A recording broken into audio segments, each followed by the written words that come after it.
मुंबईमधील श्री सिद्धिविनायक मंदिरातील कथित देणगी घोटाळा प्रकरणाची चौकशी होणार आहे।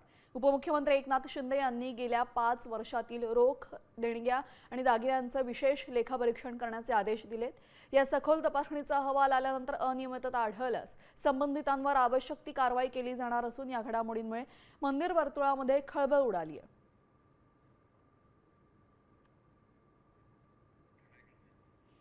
सिद्धिविनायक देणगी घोटाळ्याची आता चौकशी होणार आहे। विशेष लेखापरीक्षण करण्याचे निर्देश उपमुख्यमंत्री एकनाथ शिंदे यांनी दिले असून यामुळे आता गेल्या 5 वर्षातील देणग्यांची तपासणी होणार आहे आणि जर यामध्ये अनियमितता आढळली तर संबंधितांवर कडक कारवाई होण्याची शक्यताही वर्तवली जाते।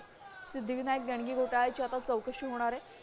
विशेष लेखापरीक्षण करण्याचे निर्देश उपमुख्यमंत्री एकनाथ शिंदे यांच्याकडून देण्यात आलेले आहे आणि या अनुषंगाने गेल्या 5 वर्षांमध्ये झालेल्या व्यवहारांची सखोल तपासणी होणार असून या सर्व व्यवहारांमध्ये जर अनियमितता आढळली तर संबंधितांवर कठोर चौकशीचे आदेशही देण्यात येतील। आपल्यासोबत आमचे प्रतिनिधी सूरज मसूरकर जोडले गेलेले। सूरज, सिद्धिविनायक देणगी घोटाळ्यासंदर्भात वारंवार चर्चा होत असते। आता अखेर उपमुख्यमंत्र्यांनी या संदर्भात निर्देश दिलेले आहेत। चौकशीचे काय अधिकची माहिती?